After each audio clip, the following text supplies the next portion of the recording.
कल्पना कीजिए, ब्रह्मांड के हर कोने में फैली वह अदृश्य शक्ति जो देवताओं को भी अपने वश में कर सकती है, जिसने सृष्टि की रचना, पालन और संहार तीनों में गुप्त रूप से अपनी भूमिका निभाई है। वही शक्ति जिसे योगी और ऋषि महामाया कहकर पुकारते हैं। लेकिन आखिर यह महामाया है कौन? क्या यह देवी दुर्गा का रूप है? क्या यह आदि शक्ति की लीला है, या फिर यह वह रहस्य है जो पूरे ब्रह्मांड को भ्रम में डालकर भी उसे चलाता है? हिंदू शास्त्रों में महामाया को ब्रह्मांड की मूल ऊर्जा, आद्या शक्ति और माया की स्वामिनी कहा गया है। वह शक्ति जो समय, स्थान और कर्म के जाल को बुनती है, जिसने देवताओं को भी असुरों पर विजय दिलाने के लिए अपनी शक्ति का संचार किया। परंतु महामाया का असली स्वरूप अभी भी रहस्यों में छिपा है। तो क्या आप तैयार हैं उस रहस्यमयी देवी की गाथा सुनने के लिए, जो सबकी आंखों के सामने होकर भी अदृश्य है, जो जन्म देती है, पोषण करती है और अंत में सबको अपने में समेट लेती है? आइए जानते हैं महामाया कौन है और उनकी वह अद्भुत शक्ति जो आज भी पूरे ब्रह्मांड को संचालित कर रही है। महामाया का शाब्दिक अर्थ है महान भ्रम या महान माया, जो सांसारिक भ्रम या भौतिक संसार के निर्माण के सर्वोच्च निर्माता को दर्शाता है। महामाया को पुराणों में दिव्यता के सर्वोच्च स्त्री रूप के रूप में वर्णित किया गया है, जो अपने त्रिगुणात्मक स्वरूप के कारण विख्यात हैं। यह परम पूज्य देवी अपनी अद्वितीय शक्ति और अज्ञेय स्वरूप के लिए पूजनीय हैं, जो नश्वर और देवताओं दोनों को प्रभावित करती हैं। वे ब्रह्मांड में सृजन, पालन और माया का प्रतीक, केंद्रीय दिव्य स्त्री स्वरूप हैं। महामाया को परम शक्ति, ब्रह्मांड की उत्पत्ति, गुणों और अभाव दोनों का प्रतिनिधित्व करने वाली गहन भक्ति और आराधना की पात्र माना जाता है। ऋग्वेद के अनुसार जब सृष्टि में कुछ भी नहीं था, तब केवल एक तत्व था। उस अनंत अज्ञात तत्व को ही कहा गया है महामाया। इसी महामाया से उत्पन्न हुआ एक बीज हिरण्यगर्भ, जिसे वैदिक ब्रह्मांड का पहला जीवित बिंदु माना गया। यह अंडा कोई शिशु नहीं था, बल्कि एक ऐसी ऊर्जा थी जिसमें सारी सृष्टि की संभावनाएं समाहित थीं। काल, वर्तमान और भविष्य। हिरण्यगर्भ से ही विष्णु के प्रकट होने की मान्यता है, जिनकी नाभि से ब्रह्मा का जन्म होता है। विष्णु स्वयं इस हिरण्यगर्भ के रक्षक के रूप में जाने जाते हैं और ब्रह्मा सृष्टि के कर्ता के रूप में। लेकिन यह सब होने से पहले देवी महामाया ही थीं, जिन्होंने इस लीला को रचने की इच्छा की। वेद कहते हैं, बिना देवी की माया के भगवान भी निष्क्रिय हैं। यह महामाया न तो कोई रूप है, न ज्ञान है, न ही कर्म, बल्कि सब कुछ होने से पहले का एक अनुभव है जो छिपी हुई है, परंतु सब कुछ उसी से प्रकट होता है। कहा जाता है कि शिव और शक्ति के अर्धनारीश्वर रूप से भी पहले एक बिंदु था, एक ऐसी एकता जिसमें पुरुष और प्रकृति अभेद थे। इस बिंदु में ना कोई रूप था, ना कोई गुण, केवल शुद्ध तत्व था, और उस प्रकृति का प्राचीनतम रूप थी महामाया। अद्वैत वेदांत के अनुसार यही बिंदु ब्रह्म का प्रारंभिक संकल्प है। इसी संकल्प से माया उत्पन्न होती है।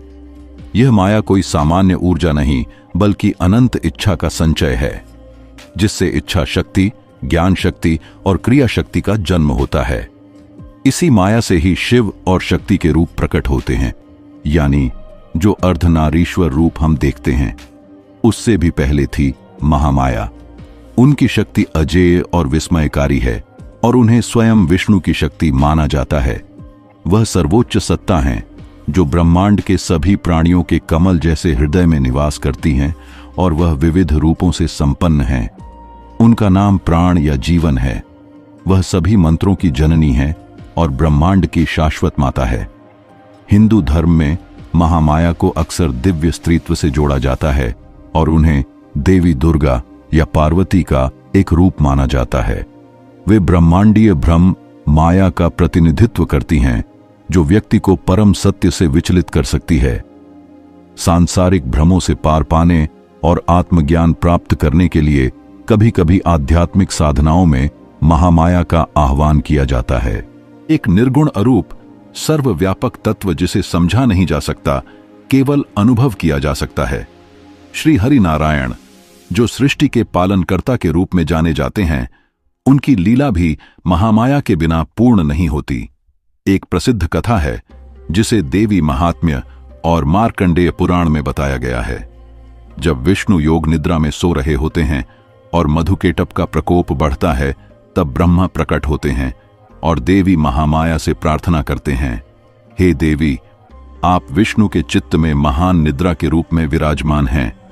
कृपया उनके मन से अपना आवरण हटाइए। यह महानिद्रा कोई साधारण नींद नहीं है। यह एक ऐसी ब्रह्मांडीय माया है जो ब्रह्म को सक्रिय होने से रोकती है। जब तक यह शक्ति विष्णु के चित्त पर छाई रहती है, तब तक उनकी ज्ञान शक्ति, क्रिया शक्ति और संकल्प शक्ति सभी अवरुद्ध रहती हैं। और जैसे ही देवी अपना रूप हटाती हैं, विष्णु जाग जाते हैं और कर्म में प्रवृत्त होते हैं। जब विष्णु ने मधु और कैटभ को मारने का संकल्प किया तो वे माया में उलझ गए। उनका मन स्थिर नहीं हो पा रहा था। मधु और कैटभ नामक दो राक्षस समुद्र के जल से उत्पन्न हुए थे। उनकी उत्पत्ति विष्णु के कान से टपके हुए कचरे से हुई थी, लेकिन वह कचरा भी किसी सामान्य तत्व से नहीं बल्कि माया से जन्मा था। तब विष्णु ने देवी महामाया की स्तुति की। उन्होंने कहा, हे देवी, आपके बिना यह जगत भी ब्रह्म में है और मैं भी कृपा करके मुझे इस माया से मुक्ति दीजिए। महामाया ने तब विष्णु के चित्त से मोह हटा दिया और तभी विष्णु ने मधु कैटभ का वध किया। इस प्रकार विष्णु, जो स्वयं नारायण हैं, वह भी जब तक महामाया की कृपा नहीं होती तब तक अपना कर्म नहीं कर पाते। महामाया का सबसे अद्भुत पहलू है कि उनका कोई रूप नहीं, फिर भी सभी रूपों का मूल वही है। यह उसी तरह है जैसे बीज में पूरा पेड़ छुपा होता है, लेकिन बीज स्वयं पेड़ नहीं होता, या जैसे ओमकार में सभी ध्वनियों का आधार होता है, लेकिन वह कोई एक विशिष्ट शब्द नहीं होता। देवी का यही रहस्य है। जो दिखता नहीं वही सब कुछ बन जाता है। जो अनिर्वचनीय है वही संपूर्ण सृष्टि का आधार है। क्या आप जानते हैं कि रतनपुर में स्थित महामाया देवी का एक प्रसिद्ध मंदिर है? यह मंदिर छत्तीसगढ़ के बिलासपुर के पास रतनपुर नामक स्थान पर स्थित है।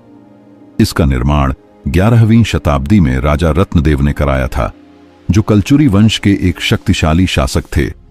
लोक मान्यता के अनुसार यह स्थान एक तांत्रिक साधना केंद्र भी है, जहां यंत्र मंत्र और साधनाओं का गहन प्रयोग होता था। लोक कथाओं के अनुसार मां सती का दाहिना हाथ यहीं रत्नपुर में गिरा था। इसी कारण यह स्थान भी एक शक्तिपीठ माना जाता है, जिसे कभी कभी कुम्हारी शक्तिपीठ भी कहा जाता है। यहां भगवान शिव ने स्वयं अपने आप को स्थापित किया था। नवरात्रि के दौरान यह मंदिर विशेष रूप से सजाया जाता है। हजारों भक्त ज्योति प्रदीप जलाकर अपनी मनोकामनाएं पूरी करने के लिए मां का दर्शन करते हैं।